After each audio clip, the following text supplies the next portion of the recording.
Sorry about that. Okay. If you remember, we learned in chapter 10, 11, 9, 10, 11, 12. The Alter Rebbe discussed that there are three types of Jews among us.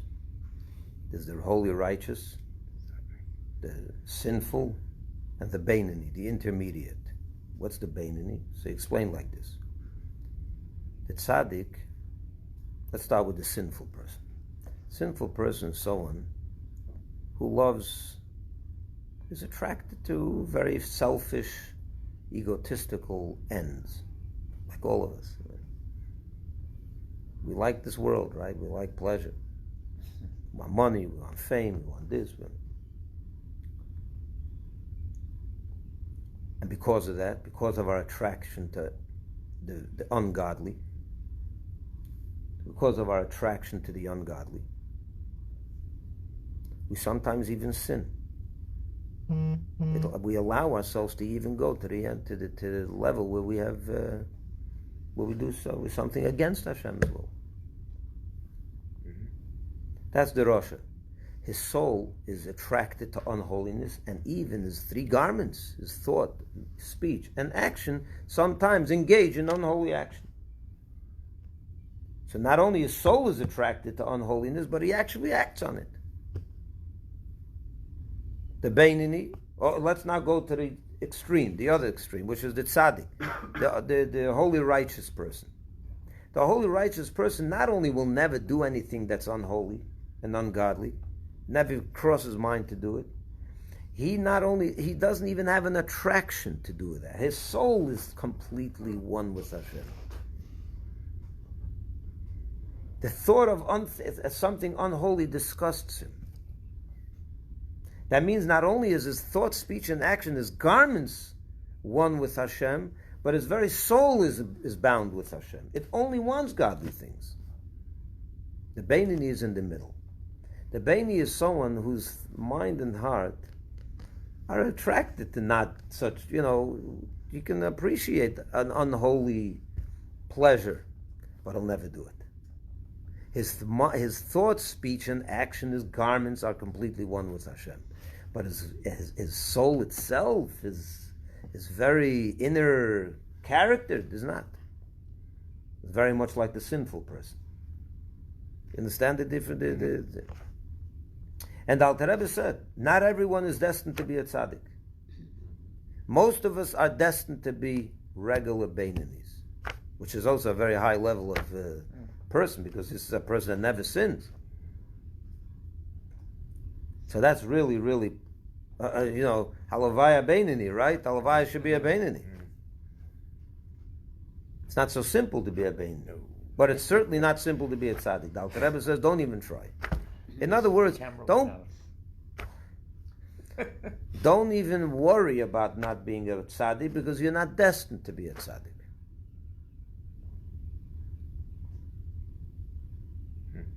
You're not meant to be a tzaddik, but you are meant to be a Beinoni.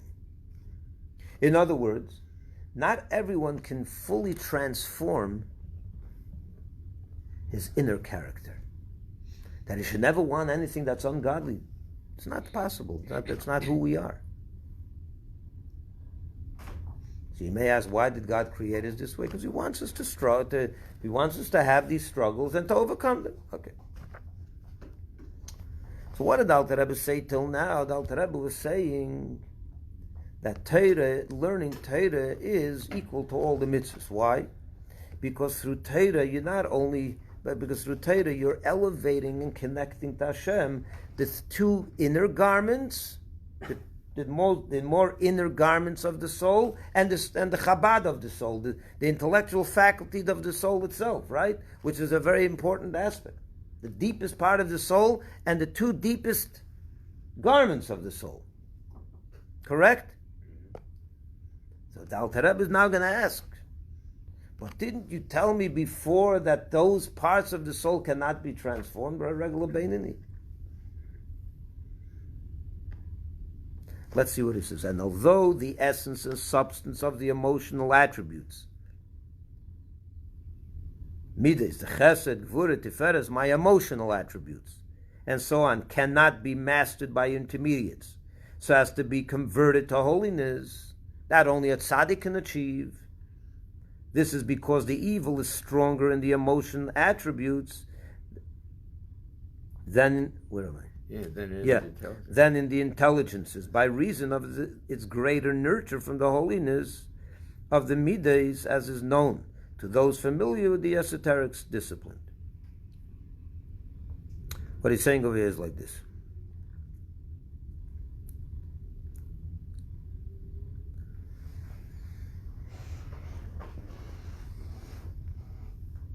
The Rebbe is making a distinction over here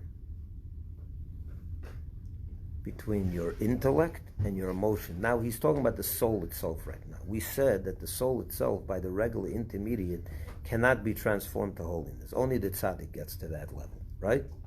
Well, at best, we can take complete control of our garments, that we should only think good things, speak good things, and do good things. Right?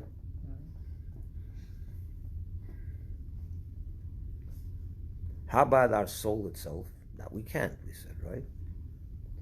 Now, the Rebbe is saying, within the soul itself, you have a greater chance with your intellect than with your emotions.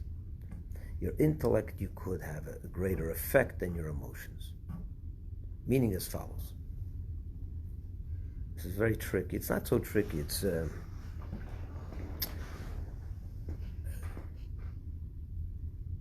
you're always going to want to have, you're always going to be attracted to egotistical and self-centered goals. To make more money, to have a better looking house, a better car, we're attracted to those things. Correct? So those are the emotions. What I want. Emotions is what you want, what you're attracted to. How about your intellect? Does our intellect perceive right from wrong automatically? In most cases, not at all. Our intellect could be transformed it's more accessible for transformation than our emotions. Mm-hmm. I'll give you an example.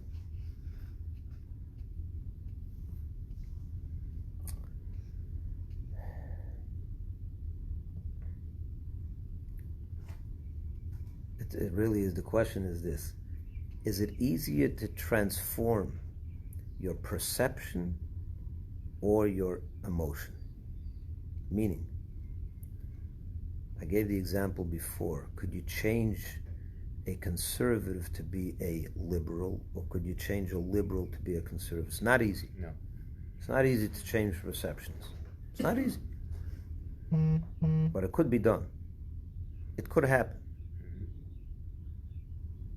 Right? Mm-hmm. Takes sometimes months, years sometimes, but a person can change the way he thinks. How about, does a person change the way he feels? And I'm talking about the very basics, attractions. How hard is it to get a person to stop being attracted to money?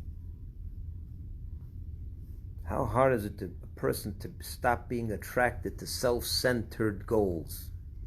It's impossible. It's almost impossible for a person to stop being attracted to himself, to his self-centered goals. I don't mean selfish in a negative way. Me, not you. I don't mean that. I mean self-centered goals. I want a good life for my family and myself. I want more money. I want more comfort. I want a bigger house. That's just basic, normal. Those are normal attractions that we're born with that. No one's born to think a certain way. You learn it in school, you learn it in your family. It's acquired knowledge. It's acquired perceptions. But your attractions are not acquired. The minute you're born, I'm crying for my milk. Right. That's true. I'm crying for my survival. Which survival is, could be, a lot of times, it's me. I want to live. Is something bad with that? No, it's not a negative necessarily.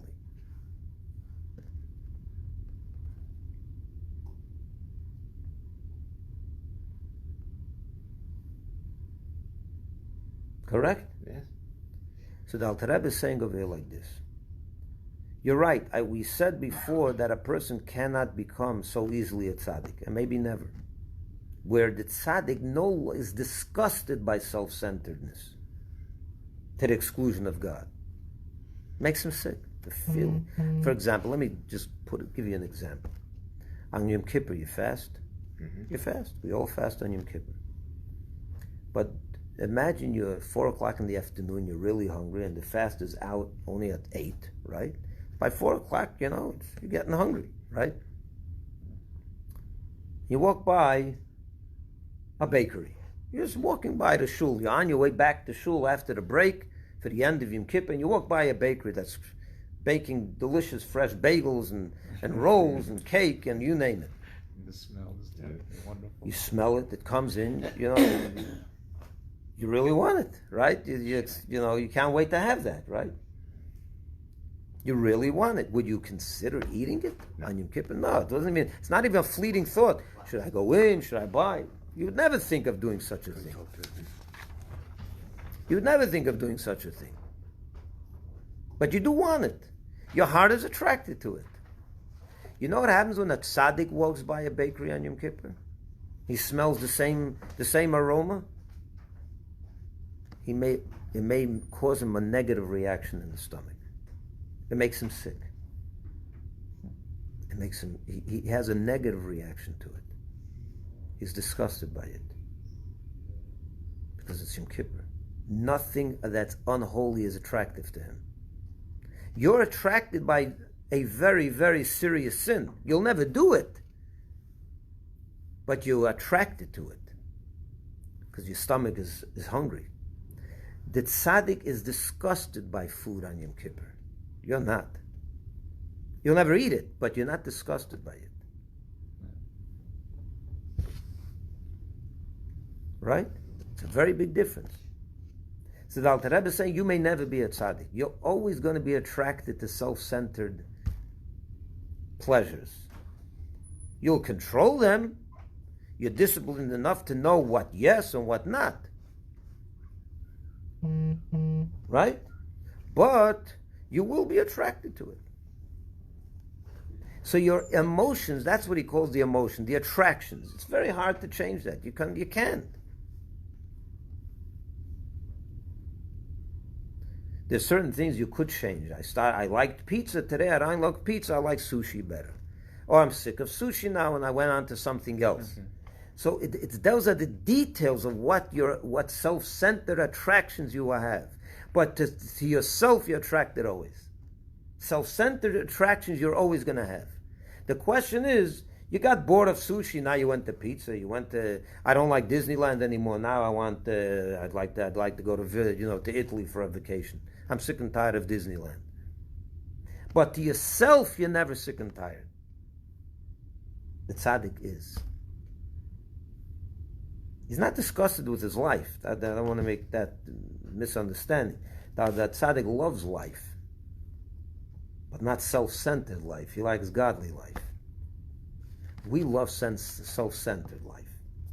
But the Alter Rebbe is saying now that's true, and that you can't change. But you know what? You could have a greater effect on your perceptions, your intellect, your chokhmah, bina, das, your understanding. That intellect you could change. That could become more godly. That can become more transformed. Because you know what happens when you learn? Godly wisdom, Torah. Try it for a year. Try it for a little while, for 6 months, a year. Get into it. Your mind really does become different. Your intellect changes. You start thinking differently. You start seeing things through a godly lenses, meaning the mind's eye. Till now you see things one way. Once you start learning Torah and it starts settling with you, you begin to transform yourself in the way you think.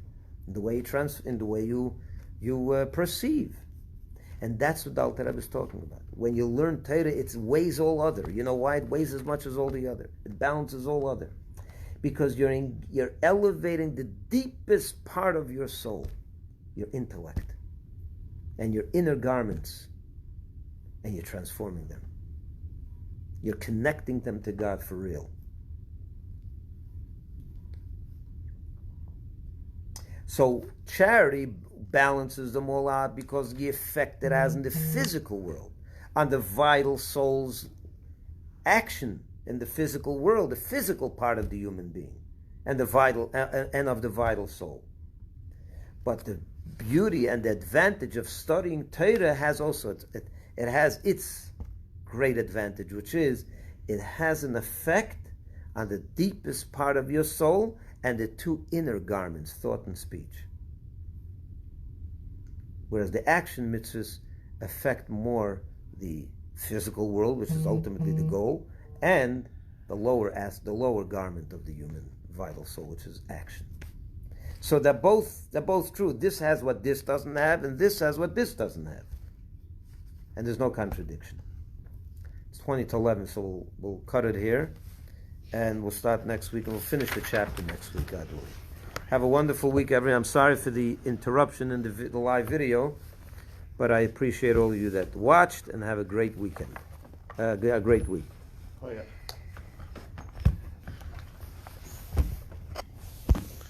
I got a message here. Changed my party not because of what I think, but because I believe in freedoms, not in government control. Okay. Thanks for your post, and have a wonderful day, everyone.